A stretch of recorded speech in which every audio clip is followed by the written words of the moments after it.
안녕하세요. 저는 결혼에 실패하고 서울에서 살고 있는 42세 여성입니다. 여러분들은 의아하게 생각하시겠지만 남편과 갈라서게 된 건 시아버지 때문입니다. 보통 기혼 여성들이 이혼을 하는 건 남편이나 시어머니 때문일 거라고 생각하는데요. 저도 이혼하게 되면 남편이 바람을 피거나 고부 갈등 때문에 하게 될 거라고 예상했습니다. 그런데 제가 모시게 된 시아버지는 상당히 독특한 사람이었습니다. 상식적으로는 도저히 납득할 수 없는 짓을 저질렀고 그 뒷감당이 고스란히 제 몫으로 돌아왔기 때문에 결혼 생활을 끝낼 수밖에 없게 되었죠. 그럼 지금부터 인간 말종 같은 시아버지가 제게 어떤 더러운 짓을 저질렀는지 모두 말씀드리도록 하겠습니다. 저는 남편을 만나기 전에 시어머니부터 알게 되었습니다. 시어머니의 소개로 남편을 만나게 되었던 거죠. 시어머니는 제가 일하던 의류 매장의 단골 손님이셨습니다. 의류 매장에서 일하기 전에는 냉동식품을 유통하는 회사에서 사무직으로 3년 정도 일했는데요. 그때 같이 일하던 남자 직원과 사귀게 되었죠. 잘 웃고 주변 사람들에게 서글서글한 성격이라 인기가 많은 남자였습니다. 다른 여직원들처럼 남몰래 호감을 가지고 있었는데 같은 프로젝트를 맡게 되면서 사이가 가까워졌습니다. 그 프로젝트가 끝날 무렵 사귀게 되었지만 저는 뼈저리게 후회하고 말았습니다. 연애를 시작하고 몇 달 지나지 않아서 병적으로 저를 의심하더라고요. 정말 의처증이 아닌가 싶을 정도로 저에게 집착했습니다. 전에는 그렇지 않았는데 제가 다른 남자 직원들과 웃으면서 대화만 해도 얼굴 표정이 확 달라졌죠. 어느 날은 갑자기 탕비실로 데려가서 직원들 몰래 협박을 하기도 하였습니다. 다연아, 아까는 왜 그렇게 웃었어? 앞으로 나 말고 다른 남자한테는 눈길도 주지 말고 말도 섞지 마. 아니, 말도 섞지 말라고?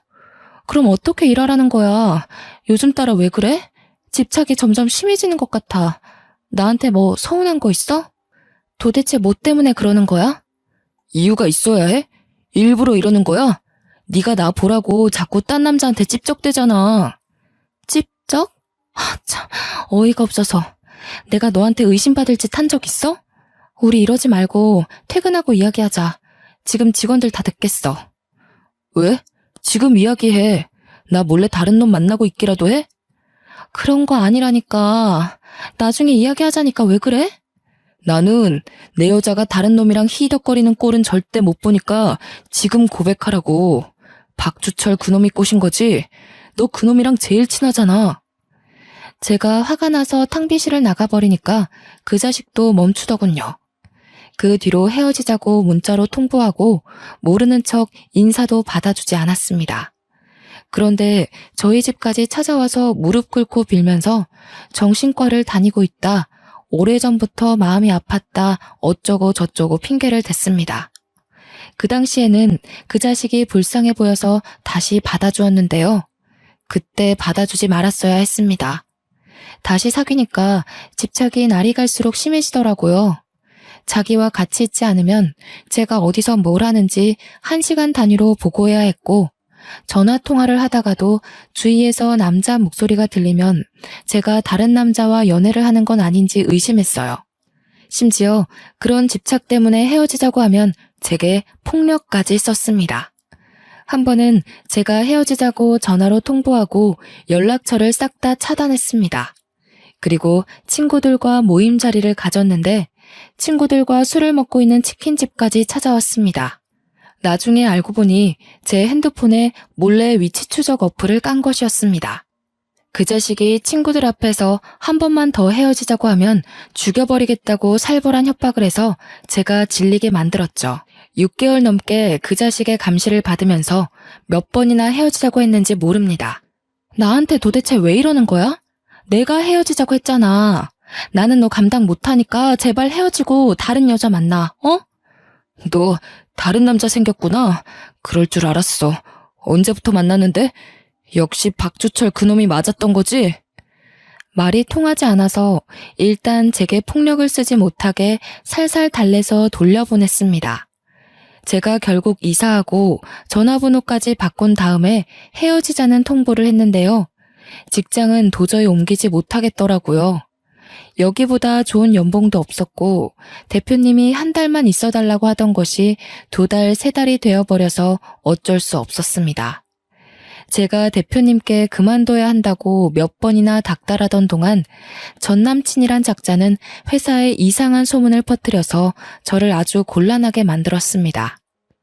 정신 차리고 보니 회사 내에서 제가 남자 관계가 아주 문란한 여자라는 헛소문이 퍼져 있었습니다. 아무리 아니라고 말해도 전혀 통하지 않았고 결국 저는 이 사실을 대표님께 다 말하고 그만둬야 했습니다. 회사를 그만둔 뒤에도 그놈이 제 번호를 어떻게 알았는지 한 달 넘게 전화와 문자를 하면서 저를 쉴 틈 없이 괴롭혔습니다. 어떤 날은 밤 12시부터 다음날 아침까지 300통이 넘는 문자를 쉴 새 없이 보내서 잠을 못 자게 만들었죠. 결국 휴대폰을 해지하고 번호를 또 바꾼 다음에야 그놈과 완전히 헤어지게 되었습니다. 그리고 3개월 정도 쉬고 있었는데 마트에서 일하는 고등학교 선배 언니의 소개로 대형마트 안에 있는 의류 매장에서 일하게 되었어요. 그때 지금의 시어머니를 만나게 된 거죠. 어머, 못 보던 얼굴이네. 이제 새로 들어온 아가씨인가 봐. 네, 안녕하세요 사모님. 정다연이라고 합니다. 앞으로 잘 부탁드려요. 제가 인사를 건네니 같이 일하는 언니가 단골 손님이니까 잘해주라고 말해주더라고요. 시어머니는 처음 봤을 때부터 제게 아주 호의적이셨습니다. 늘 웃으면서 점원인 저를 대해주셨고 말투나 행동을 보아하니 마음이 따뜻하시고 인자하신 분 같았습니다. 그렇게 몇 달이 지난 어느 날 시어머니께서 작은 쇼핑백을 들고 매장을 찾아오셨습니다. 그러더니 대뜸 제게 그 쇼핑백을 건네주시는 거 있죠? 다른 직원한테 들었다. 내일이 생일이라며? 생일 축하해. 신발 하나 샀는데 맞을지 모르겠네. 세상에, 무슨 생일을 다 챙겨주세요. 바빠서 친구들한테 생일 축하도 못 받았는데. 고마워요, 사모님. 한 달 전에 우연히 제 생일이 언제인지 말한 적이 있었는데 그걸 기억하고 다른 직원한테 정확한 날짜와 신발 사이즈를 물어본 것 같았습니다. 단골 손님에게 선물까지 받게 될 줄 몰랐는데 저를 딸처럼 생각하면서 챙겨주는 마음에 감격을 받게 되었죠. 그 무렵부터 시어머니께서 매장에 올 때마다 빈손으로 오지 않으셨고 하다못해 캔커피라도 제 손에 쥐어주셨습니다. 그래서 이렇게 따뜻하고 부드러운 마음을 가진 분을 시어머니로 모시고 살면 얼마나 좋을까라는 상상도 해봤는데요. 게다가 시어머니께 아들이 한 명 있다는 사실을 알고 있었거든요. 사진을 한번 보여준 적이 있는데 키도 크고 잘생긴 것 같았습니다. 어찌나 아들 자랑을 해주셨는지 얼굴 한 번 본 적 없는 아드님 연봉이랑 직업, 나이까지 알게 되었죠. 워낙 조건도 좋고 제 이상형이라 한번 만나보고 싶긴 했습니다. 그런데 시어머니가 저한테 아들 자랑한 이유가 있었는지 제게 뜻밖의 말을 꺼냈습니다. 다연이 넌 사귀는 남자가 있니? 없으면 소개해줄까 하는데. 예전에는 있었는데 헤어진 지 꽤 됐어요. 누굴 소개시켜주려고요? 그럼 내 아들 어떠니? 저번에 사진 봤었지? 이 정도면 얼굴도 잘생기지 않았니? 게다가 돈도 잘 버는데 착하기까지 해. 내 아들이라서 하는 말이 아니라니까. 워낙 집을 좋아하는 놈이라 아직 여자를 못 만나봤어. 네? 이렇게 잘생기고 키도 큰데 여자를 못 만나봤다고요? 말도 안 돼. 내가 거짓말하는 것도 아니고 이놈이 어디가 이상한 것도 아니다. 그냥 성격이 소심하고 소극적이라 그래. 한 번만 만나보고 결정해봐. 전부터 호감을 가지고 있어서 냉큼 만나보고 싶다고 했죠. 그때는 못 느꼈는데 시어머니가 처음 저를 봤을 때부터 며느리감으로 점 찍어 놓으셨던 것 같았어요. 며칠 뒤에 남편을 만나보았는데 생각보다 쑥맥이었습니다. 시어머니 말대로 여자를 많이 만나본 건 아닌 것 같더라고요. 그래서 제가 먼저 적극적으로 이야기하고 리드했는데요. 단골 손님 아드님이라 잘 보이려고 노력한 것도 있었죠. 몇 년 단골인데 막대하다 놓칠 수 없어서 제가 쌓아온 서비스 정신을 발휘하였습니다. 실제로 만나보니 남편이 참 괜찮아 보이더라고요. 하지만 한번 남자에게 호되게 당한 경험이 있는 터라 사귀면서 어떤 남자인지 자세히 알아봐야 한다는 생각이 들었습니다. 남편도 제가 마음에 들었는지 다음에 만나보자는 약속에 오케이 하더라고요. 그때부터 6개월 정도 진지한 만남을 가지면서 서로에 대해 알게 되었고 마음이 맞아서 결혼을 결심하게 되었습니다. 결혼 이야기를 꺼내니 제일 좋아하시던 분이 바로 시어머니셨어요. 그래, 너는 우리 아들이랑 결혼할 줄 알았다. 내가 사람 보는 눈은 정확하다니까. 너를 처음 봤을 때부터 우리 준기하고 잘 어울릴 거라고 생각했거든. 그러면서 하루빨리 결혼하라고 재촉하셨습니다. 저만큼 야무지게 성격 좋은 며느리는 없을 거라고 하셔서 저도 기분 좋게 결혼식을 올렸죠. 결혼 후에도 시어머니는 다정다감하셔서 고부 갈등이라고는 모르고 살았습니다. 시어머니는 저를 딸처럼 생각하시면서 아껴주셨어요. 결혼을 한 다른 친구들과 만나면 전부 시댁에 대한 서운함이나 시어머니에 대한 원망을 쏟아냈지만 저는 전혀 그렇지 않았습니다.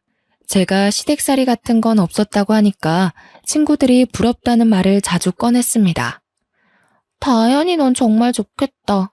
우리 시어머니는 나만 보면 답답해서 속이 뒤집어진다고 한다니까. 속이 뒤집어진다는 말이 뭐니? 다현이 시어머니처럼 친딸처럼 말해주면 오죽 좋아? 이런 식으로 친구들이 저를 아주 부러워했죠. 시어머니가 먼저 며느리인 저를 챙기니 저도 시어머니를 위해서 할 수 있는 건 뭐든지 다 하면서 시부모님을 모셨습니다. 그런데 시아버지는 시어머니와는 딴판이었습니다. 시아버지는 가진 돈은 많았지만 남봉꾼 기질이 있으셨는데요. 바람을 피면 뭐라 할 법도 한데 시어머니께서 옛날 분이라 그런지 전형적인 조선시대의 안방마님처럼 시아버지 말에 무조건 복종하셨습니다. 원래 시댁에서 농사를 지으셨는데 대대로 물려받은 땅이 많아서 부잣집이 되었다고 합니다. 하지만 시아버지께서 시골에서 농사나 지으면서 살 생각은 없다면서 재산을 전부 처분해서 서울로 올라왔다고 해요. 그 뒤로 사업을 시작했는데 사업가 기질이 있으셔서 크게 성공하신 것 같더라고요. 하지만 그러면 뭐하나요? 여자를 밝혀도 너무 많이 밝히셔서 밖으로 새는 돈이 더 많았습니다. 제가 시집 왔을 때부터 시아버지는 여러 여자들을 몰래 만나고 다녔습니다. 시어머니도 그런 사실을 알고 있었지만 모르는 척 하셨어요. 제가 한 번은 시아버지께서 다른 여자랑 있는 걸 봤다고 이야기했는데요. 글쎄, 어머님이 한숨을 푹 쉬시면서 이렇게 말씀하시는 거 있죠? 그래, 옆동에 사는 여자랑 같이 있었지? 나도 알고 있다. 그런데 뭐 어쩌겠냐. 이 나이에 이혼하는 것도 웃기고 가장이 식구들 밥 굶기지 않으면 그걸로 족한 거야. 시아버지께서 바람을 피더라도 가정이 흔들릴 정도로 큰 문제를 일으키지 않아서 다행이었죠. 아버님이 선을 넘었더라면 진작에 이혼을 하셨을 겁니다. 그만큼 시아버지께서 시어머니의 인내심을 넘어서지 않는 선에서 바람을 피웠고 결정적으로 생활에 부족함이 없도록 돈을 줬기 때문에 시어머니는 참고 살아왔던 것 같습니다. 당연히 저희 남편도 시아버지의 바람길을 잘 알고 있었습니다. 주위 사람들도 이 이야기를 듣고 남편한테도 바람기가 있는 거 아니냐고 걱정했는데요. 다행히 제 남편은 시아버지와 닮지 않았습니다. 정말로 가정에 충실한 남자였죠. 제가 굳세게 믿은 것은 바로 남편이 하는 말에 있었습니다. 아버지, 또 옆동에 사는 여자랑 데이트하고 있더라? 같은 남자로서 정말 이해할 수 없어. 남자든 여자든 결혼을 하면 가정에 책임을 져야지. 어떻게 대놓고 바람을 필 수가 있지? 그런 면에서 아버지는 너무 무책임해. 그럼 당신이 뭐라 한마디라도 해보지. 말도 안 꺼내본 거야? 남편은 시아버지에게 옆동에 사는 여자와 정리하라고 몇 번이나 설득해봤지만 소용이 없었다고 하네요. 그리고 시어머니가 아버지의 여자 문제를 거론하지 않고 살기로 작정했으니 남편도 어머님의 뜻을 따르게 된 겁니다. 한마디로 시아버지를 포기하게 된 거죠. 하지만 시아버지도 나이를 먹으니 점차 변하기 시작했습니다. 남편이 대놓고 아파트 앞에서 옆동 여자와 다투는 모습을 보고 아버님께 화를 내고 말았는데요. 아버지, 동네 창피하게 대놓고 바람을 피세요. 여자 만나시려면 다른 동네로 가서 만나세요. 저희 체면 좀 생각해 달라고요. 이제 며느리도 생겼는데 며느리 앞에서 그러고 싶으세요? 시아버지도 함께 화를 내실 줄 알았는데 이상하게 남편 말에 수긍을 하시더군요. 그래, 알았다. 나도 이제는 나이가 있으니 알아서 처신할게. 걱정 말아라. 앞으로 이런 일 없을 거다. 제가 손녀딸을 낳아서 그럴까요? 시아버지는 옛날과 다르게 가정에 충실한 모습을 보이셨어요. 그런데 1년 뒤에 시어머니가 암 진단을 받는 청천벽력 같은 일이 벌어지고 말았습니다. 어머님이 위암 말기라는 소식을 듣고 저도 충격을 받고 쓰러질 뻔했죠. 안 그래도 어머님께서 계속 아프다고 하셨는데요. 몇 년 전부터 몸이 계속 이상 신호를 보냈지만 여자는 시댁에 폐를 끼치면 안 되고 아파도 그저 참고 사는 거라는 생각으로 버티셨다고 하더라고요. 시어머니가 수술을 위해 입원하게 되자 병수발은 당연히 제 몫이 되었습니다. 수술을 하기 전날 밤까지 시어머니를 모시면서 긴장을 풀어드렸죠. 다 잘 될 거다. 잠깐만 눈 붙이고 오면 모든 게 끝날 거라고 말씀드리는데 어머님께서 제 손을 꼭 잡고 지금껏 감춰왔던 속마음을 털어놓으셨습니다. 얘야, 나 정말 속상하다. 내가 죽을 때가 됐다고 생각하니까 너무 억울해. 마음 같아서는 지금 남편을 찾아가서 무릎 꿇고 빌라고 하고 싶은 마음이야. 나도 여잔데 남편이 다른 여자랑 놀아나는 걸 그저 보고만 있어야 하는 내 마음이 어땠겠니? 말은 안 했지만 정말 죽지 못해 지금껏 살았어. 어머님이 말씀하시면서 눈물을 흘리는데 마음이 찡해졌습니다. 겉으로는 남자가 사회생활 하다 보면 그럴 수 있다고 말하셨지만 속으로는 피눈물을 쏟으신 것이었습니다. 어쩜 아버님은 와이프 속도 모르고 다른 여자를 만나왔던 걸까요? 시아버지는 시어머니 마음이 타들어간지도 모르고 바보 같은 마누라 만나서 마음대로 놀아나도 된다고 생각했던 것 같아요. 시어머니는 그날 밤 내내 정말 이혼하고 싶었지만 그때마다 어린아들이 발목을 잡았다고 생각하셨어요. 그렇게 잠도 안 주무시고 수십 년간 가슴속에 쌓아뒀던 응어리들을 제게 풀고 수술실로 들어가셨는데요. 대기실에 혼자 우두커니 앉아서 수술이 잘 되기만을 기도하는데 시어머니 속에 쌓인 우라가 화병을 만들었고 나중에는 위암의 원인이 된 것 같다는 생각만 들었습니다. 수술이 끝난 뒤에 시어머니께서 회복실로 옮겨지고 퇴근한 남편도 병원으로 찾아왔습니다. 하지만 시아버지는 끝까지 오지 않았죠. 남편이 오고 1시간이 더 흐른 다음에야 수술을 한 담당 의사가 나왔습니다. 수술복을 입은 채 저희 부부를 부르더니 충격적인 말을 꺼내더군요. 생각보다 암덩어리가 크고 다른 장기에도 전이가 되어 있어서 수술이 오래 걸렸습니다. 가장 문제가 되는 부분은 제거했지만 결과가 100% 좋다고는 말씀 못 드리겠네요. 의사는 언제든 암이 재발할 수 있으니 상당 기간 입원하면서 경과를 지켜보자고 했어요. 의식을 찾은 시어머니께는 수술이 잘 되었다고 말씀드렸습니다. 몇 달만 입원해서 항암 치료만 받으면 완치될 거라고 했죠. 하지만 시어머니는 제 말을 믿지 않는 건지 힘없이 고개를 끄덕이셨습니다. 저도 왠지 모르게 어머님이 오래 못 버틸 것 같아 불안한 마음이 들었어요. 그래서 시아버지께 전화를 드렸지만 핸드폰 전원이 꺼져 있는 것 같았습니다. 너무 화가 난 나머지 남편을 병실에서 데리고 나와서 괜히 목소리를 높이기도 했죠. 아니, 아내가 암 수술을 받았는데 아버님은 어디서 뭘 하고 있길래 병원에 코피기도 비치질 않는 거야? 당신이 전화해 봤어? 내 전화만 안 받는 거래? 나도 몰라. 그냥 부르지 마. 엄마가 집에 없으니 살판 난 거겠지. 난 기대하지도 않았어. 제 생각도 그랬습니다. 시아버지는 분명히 다른 여자를 만나느라 병원에 와볼 생각도 안 하는 것 같았습니다. 이건 해도 해도 너무한다는 생각이 들었죠. 속으로 아버님 욕을 하고 있는데 며칠 후에 시아버지께서 병원을 찾아오셨습니다. 그래서 아버님을 보자마자 대뜸 호통을 치고 말았습니다. 아버님, 도대체 어디에 계셨던 거예요? 어머님 상태가 생각보다 심각하다고요. 이럴 때일수록 아버님이 곁에 있어 주셔야 하는 거 아니에요? 하지만 시아버지는 제 말을 건성으로 들으셨습니다. 몸은 병원에 있었지만 마음은 콩밭에 가 있는 듯 병원에서도 다른 내연녀들에게 문자와 전화를 하면서 만날 약속을 잡으시더라고요. 설마 했는데 시어머니가 집에 없으니 밤마다 여러 여자들을 만나고 다녔던 겁니다. 그것 때문에 저와 남편은 시아버지와 싸우게 되었죠. 아버지, 우리가 하는 말 듣고 있긴 한 거야? 여자가 그렇게 좋아? 그렇게 좋으면 병문안 오지 말고 그 여자랑 있지 그랬어. 엄마가 죽을지도 모르는데 지금 뭐 하는 짓이야? 뭐? 이 자식이 어쩌고 저쩌? 어디 애비한테 눈을 부라리고 훈계를 하려고 들어? 네 애미가 지금 죽기라도 했냐?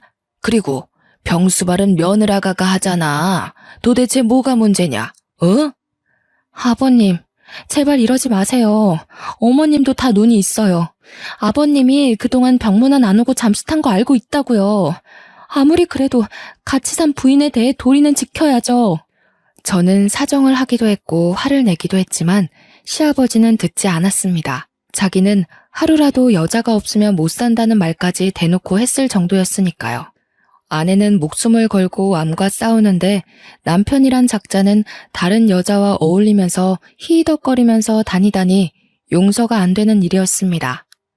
아버님이 이런 식으로 무대포로 나오니 저도 울컥해서 심한 말을 내뱉고 말았죠. 아버님, 정말 너무하시네요. 아버님이 무슨 짐승이에요? 짐승들도 자기 가족이 아프면 만사 제쳐놓고 돌보는 법인데 사람이 어떻게 이럴 수가 있어요? 뭐? 그래서 내가 짐승만도 못하다는 거냐? 네, 제가 보기에 아버님은 개 돼지만도 못하네요. 그 말을 듣고 시아버지께서 화가 나셨는지 제 뺨을 때리셨습니다. 저는 아픈 것보다 억울해서 눈물을 흘렸고 그 모습을 본 남편도 뚜껑이 열려서 시아버지와 한판 붙게 되었죠. 지금 미쳤어? 애를 왜 때리는 거야? 애 엄마가 틀린 말 했어? 나도 많이 참았어. 이제부터 당신 아버지라고 부르지도 않을 거니까 당장 나가. 남편이 그렇게 화를 내는 걸 처음 보았습니다. 그 뒤로 남편이 진짜로 아버지와 의절하고 부자관계를 끊어버리겠다고 하는데도 시아버지는 하나도 아쉬울 거 없다는 듯이 태연해 보였습니다. 그래, 네 마음대로 해라. 대신에 내가 가진 재산 나눠달라는 말은 일체 꺼내지도 마. 시아버지의 말에 남편의 입이 다물어지고 말았습니다. 세상 어떤 것도 돈 앞에서는 무기력해지는 법인가 봅니다. 제가 아버님께 뭐라 할 수도 남편을 닥달해 연을 끊으라고 할 수도 없었죠. 그렇게 아버님과 정리되는 거 없이 시어머니의 기약 없는 치료는 계속 이어졌습니다. 어머님을 위해 시작한 병원살이가 한 달 정도 지났을 때였습니다. 집에 잠깐 들렸는데 충격적인 장면을 목격하게 되었죠. 문을 열고 들어가자 안방에서 시아버지의 웃음소리가 들려서 들어가 보니 시아버지 혼자만 있는 것이 아니었습니다. 집 근처에서 보았던 옆동 사는 여자가 아버님과 함께 침대에 누워 있더라고요. 자기야, 마누라 죽으면 나랑 재혼할 거라는 말 믿어도 되는 거지? 그럼 내가 의사한테 물어봤어. 살 날 얼마 안 남았다고 하더라고. 조금만 더 기다려. 제가 들어온 줄도 모르고 아버님과 내연녀 둘이서 별의별 이야기를 다 하고 있었습니다. 딱 봐도 아버님께서 집에 내연녀를 자주 데리고 온 것 같더군요. 어쩐지 시아버지께서 의사를 만나 시어머니 상태를 물어보더라고요. 드디어 걱정이라는 걸 하나 싶었는데 본처가 빨리 나아서 태어나기를 바라는 게 아니라 어서 죽기만을 학수고대하던 거였습니다. 내연녀와 재혼해서 새 살림을 차릴 거라는 말을 듣고 있는데 정말로 헛웃음이 절로 나왔습니다. 제 웃음소리를 듣고 시아버지와 내연녀가 얼른 몸을 일으켰는데요. 내연녀는 30 초반 정도로 보이는 새파랗게 젊은 여자였습니다. 저보다 나이가 어려 보였죠. 내연녀는 저를 보자마자 놀라서 호들갑을 떠는데 시아버지는 놀라지도 않았습니다. 그래서 제가 가방을 집어던지면서 버럭 소리를 질러버렸습니다. 아버님, 정말 너무하시네요. 어머님 집에서 뭐 어쩌고 저쩌요? 지금 저 여자랑 재혼할 생각할 때가 아니잖아요. 바람 피시더라도 도리는 지키시라고요. 아유, 뭔 놈의 기집애가 이렇게 목소리가 커? 며느리가 낄 일 아니다. 내가 뭘 하든 네가 상관할 바가 아니라고. 시아버지도 저 따라 고함치시더니 내연녀를 데리고 집에서 나가버렸습니다. 내연녀가 나갈 때 뒤돌아보면서 가소롭다는 듯이 비웃던 거 생각하면 정말 오장육부가 다 뒤집힐 것 같네요. 그리고 3개월 뒤에 시어머니께서 세상을 뜨시고 마셨습니다.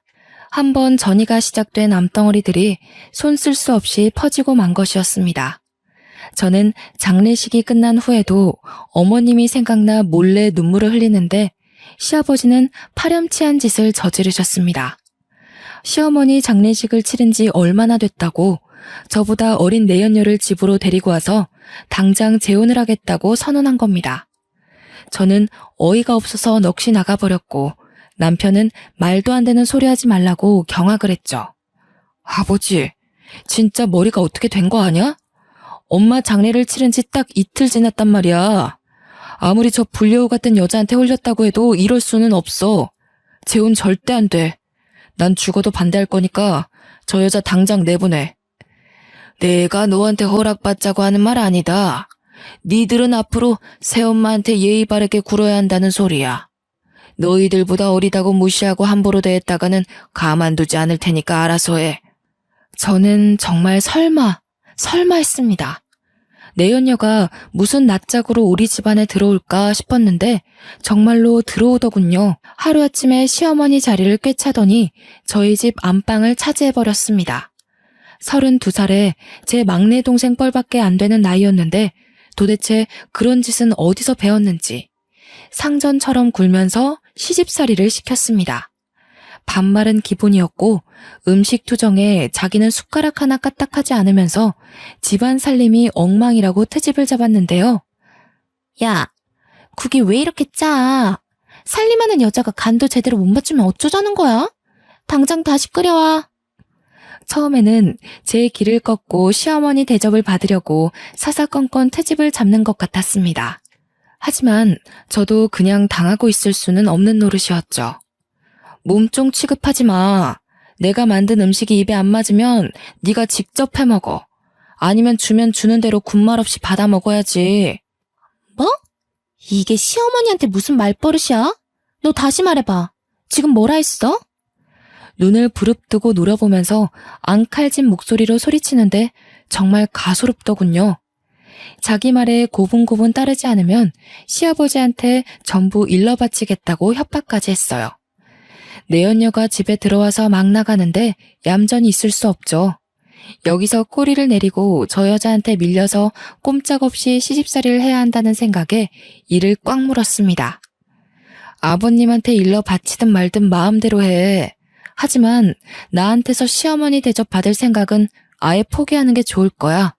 내연녀가 시아버지한테 눈물까지 흘리면서 사람 취급도 못 받고 무시당한다고 하소연하는 것 같더라고요. 시아버지가 저를 부르길래 저도 남편을 불렀습니다. 당연히 남편은 제 편을 들어줄 거라고 예상했는데 남편의 태도가 이상했어요. 여보, 이제 그만해. 어머니도 돌아가셨는데 계속 이럴 필요는 없잖아. 아버지도 새 출발해야지. 이왕 이렇게 된 거 우리가 그냥 참고 받아주자. 내연녀를 불려우 같은 년이라고 욕할 때는 언제고 갑자기 변한 남편이 내연녀를 새엄마로 받아주겠다는 것이었습니다. 이제 시댁에서는 저 혼자 시아버지의 내연녀와 맞서게 된 거예요. 혼자서 내연녀를 배척하고 아버님과 말싸움을 하고 있으니 외톨이가 된 기분이 들었습니다. 제가 너무한 것 같다는 생각도 들고 이쯤 되면 저도 내연녀를 시어머니로 인정해야 하는 고민도 들 무렵이었습니다. 그때 믿을 수 없는 충격적인 사실을 알고 마음을 고쳐먹게 되었습니다. 사건의 시작은 우연히 본 남편의 휴대폰에서 시작되었습니다. 문자 알림이 떠서 봤는데 등골이 서늘해졌습니다. 남편이 소개팅을 한 것 같더라고요. 그래서 며칠에 걸쳐서 남편의 휴대폰 비밀번호를 알아냈습니다. 2580을 누르고 새벽에 몰래 남편 휴대폰 살펴보는데 제가 본 게 확실하더군요. 준기야, 내가 소개해준 혜정이는 어때? 마음에 들어? 네, 마음에 들어요. 주희보다는 훨씬 나은 것 같아요. 당연하지. 혜정이가 나랑 같이 일할 때부터 인기 많았어. 지금은 은퇴했으니까 네가 데리고 놀 수 있는 거지.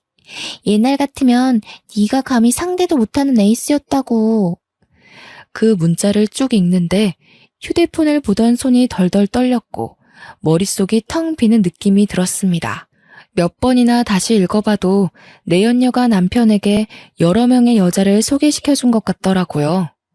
불륜으로 들어온 새엄마가 자기보다 나이 많은 의붓아들에게 바람을 피우도록 부추긴 거였습니다. 에이스가 대체 뭘까 생각하고 있는데 시아버지께서 내연녀가 한때 유흥업소에서 일했다고 한 기억이 났습니다. 그래서 남편과 주고받은 연락은 더 없나 살펴보았죠. 그 문자들을 다 본 순간 내연녀가 남편에게 왜 여자들을 소개해주면서 바람을 피우도록 만들었는지 알아냈습니다. 사실 내연녀는 집에 들어온 지 한 달도 안 돼서 본색을 드러냈습니다. 시아버지가 가진 재산에 눈독을 들이더라고요.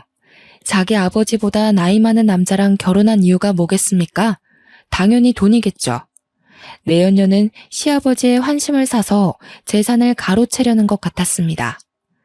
딸 같은 내연녀에게 푹 빠져있던 시아버지는 내연녀가 원하는 건 뭐든지 들어주려고 했습니다. 그런데 남편이 내연녀가 시아버지의 재산을 가지고 있는 걸 반대했어요. 남편이 아무리 반대하더라도 시아버지 재산인데 왜 남편 눈치를 봐야 하는지 내연녀는 이해할 수 없었죠. 시아버지가 남편 눈치를 볼 수밖에 없긴 했습니다. 그건 바로 돌아가신 시어머니 때문이었는데요. 시아버지는 제가 결혼하기 3년 전부터 내연녀와 동거를 하다가 들킨 적이 있었다고 합니다. 저는 그 이야기를 남편에게 들었죠. 그 당시만 해도 시어머니께서 지금 당장 이혼하겠다고 난리를 피우셨대요. 그러자 시아버지께서 자기 재산의 절반을 줄 테니 한 번만 눈 감아달라고 애원했다고 합니다. 시어머니는 각서와 공증을 받은 다음에 이혼 소송을 포기했다고 하고요. 그리고 그때 받은 재산을 돌아가시기 전에 남편에게 모두 주었다고 하는데요. 그러니 시아버지의 재산 중 절반은 남편 거나 다름없었습니다. 내연녀도 그 사실을 알고 여자들을 소개시켜주면서 남편을 자기 편으로 끌어들였던 겁니다. 둘이 주고받은 문자와 톡을 보니 남편은 이미 내연녀가 소개해준 여자들과 바람을 피우는 재미에 완전히 빠져 있었습니다. 다른 건 몰라도 절대 바람은 피우지 않을 거라고 믿었던 남편이었는데 저 몰래 여자들과 놀고 있었다니 허탈하고 어이가 없어졌습니다. 이대로 있다가는 남편도 내연녀에게 홀려서 자기가 가진 재산을 전부 내줄 것 같았죠. 그런데 며칠 후에 더 엄청난 사실을 알게 되었습니다. 밤에 잠을 자다가 화장실에 가려고 나왔는데 안방에서 시아버지와 내연녀가 뭐라 이야기하는 소리가 들려왔습니다. 어때? 내 말대로 하니까 확실히 효과 있지? 그래. 내가 소개시켜준 여자한테 푹 빠져서 다행이지.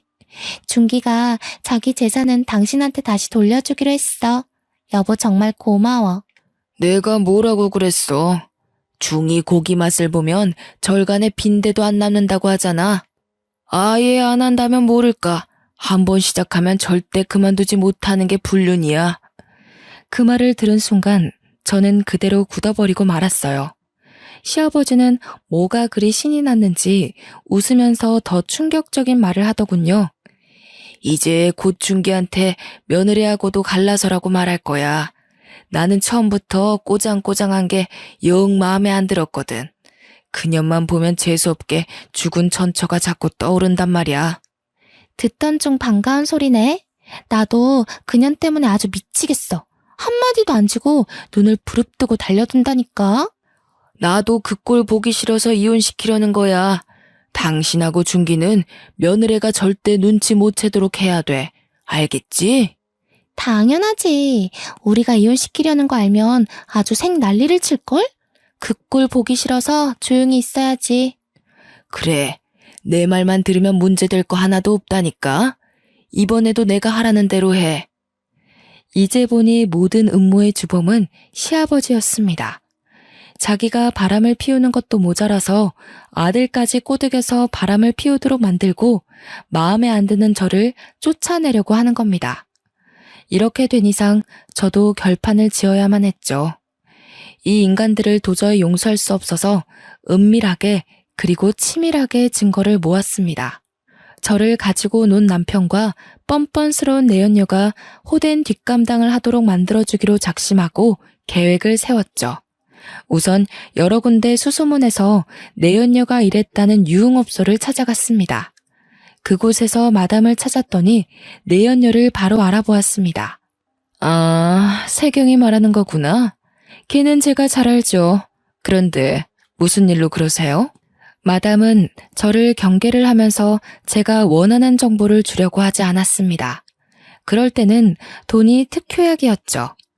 가방에서 지폐 다발을 꺼내서 탁자에 올려놓자 마담의 눈빛이 달라졌습니다.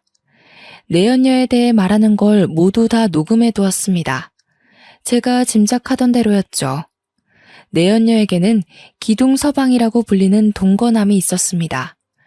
돈 때문에 결혼한 건 아니라고 생각했는데 역시 동거남과 짜고 시아버지와 남편의 뒤통수를 치려고 음모를 꾸미고 있었던 겁니다. 두 부자를 속이고 재산을 받아내면 쥐도 새도 모르게 도망을 치려고 했던 거죠. 저는 며칠 동안 발품을 팔아서 내연녀의 동거남이 사는 집을 알아냈습니다. 그리고 내연녀가 외출할 때 몰래 따라가서 동거남을 만나는 장면을 사진으로 찍었죠. 그렇게 며칠이 지나 다른 증거를 찾으려고 눈에 불을 켜고 있을 때였습니다. 시아버지의 지시를 받은 남편이 이혼을 하자고 하더군요. 예상은 하고 있었지만 남편에게 직접 들으니 피가 끓는 기분이었습니다. 제가 아무 말도 안 하고 있으니 남편이 딸 양육비는 줄 테니 합의 이혼을 하자고 했습니다. 그래서 겨우 입을 열었죠. 좋아, 이혼해. 하지만 그냥 갈라설 수는 없잖아? 우리 아직 해결해야 하는 문제가 있는 것 같은데. 저는 미리 준비해둔 이혼 소송장과 남편이 여자들과 주고받은 문자들을 보여주었습니다. 남편은 제가 준비해둔 걸 보고 아무 말도 못하고 고개를 숙이더라고요. 저는 바로 시아버지한테 가서 내연녀가 동거남을 두고 재산을 챙겨서 달아날 궁리를 하고 있다고 말하면서 증거들을 보여주었습니다. 당연히 내연녀가 옆에 있을 때 말해버렸죠. 제가 모아둔 증거들을 보고 내연녀 얼굴이 새파랗게 질려버렸는데요. 시아버지는 화가 나서 그런 내연녀 뺨을 때리고 머리채를 잡은 채 경찰서로 끌고 갔습니다. 내연녀가 끝까지 오해라고 하면서 변명을 해댔지만 경찰이 조사를 시작하니까 바로 입을 다물었습니다. 결국 그 내연녀는 혼인빙자 사기죄와 문서 위조죄로 구속되고 말았네요. 시아버지께서 내연녀가 구속됐다는 소식을 전해주면서 친히 감사 인사까지 건네주었습니다. 얘야, 고맙구나. 네 덕분에 내 재산을 지키게 되었어. 시아버지가 제 손을 잡고 활짝 웃길래 저도 따라 웃으면서 말씀드렸습니다. 뭘요? 이제 아버님 재산은 제 거니까 지켜야죠. 저한테 재산 전부 주셔야 하는 거 알고 있죠? 뭐? 내 재산을 너한테 전부 다 줘야 한다고? 갑자기 왜? 시아버지는 대번에 얼굴이 굳히면서 물어보시더라고요. 제가 남편과 이혼하게 되면서 당연히 남편에게서 재산을 나눠받았는데요. 가정 파탄의 원인은 남편의 불륜이었지만 그 원인을 제공한 사람은 시아버지라는 증거를 법정에 제출해서 시아버지에게도 위자료를 청구했거든요. 그 말을 듣고 아버님께서 웃기지 말라고 하면서 법대로 하자고 하시더라고요. 바람은 아들이 피웠는데 왜 자기가 위자료를 주냐고 난리를 피우길래 제가 고소하라고 했습니다. 하지만 법정에서는 제 손을 들어주었죠. 시아버지는 독한 년이라고 법정이 떠나가도록 소리를 질러댔지만 아버님 말대로 법대로 한 거였습니다. 그래서 바람둥이 시아버지와 철없이 덩달아 바람을 피우던 전 남편이 가지고 있던 재산은 고스란히 제 차지가 되었습니다. 나중에 시아버지가 찾아와 위자료 액수를 줄여달라고 비굴하게 애원했지만 들어주지 않았습니다. 돌아가신 시어머니에게 저지른 짓을 생각하면 시아버지가 사람으로 보이지 않았거든요. 저는 다시는 찾아오지 말라고 확실하게 못을 받고 쫓아내버렸네요. 여러분들은 한 번뿐인 인생을 제 시아버지처럼 지저분하게 살지 않길 바랍니다. 저처럼 이런 일은 겪지 마시길 바라면서 이만 긴 글 줄여보도록 하겠습니다. 제 사연 끝까지 읽어주셔서 감사합니다.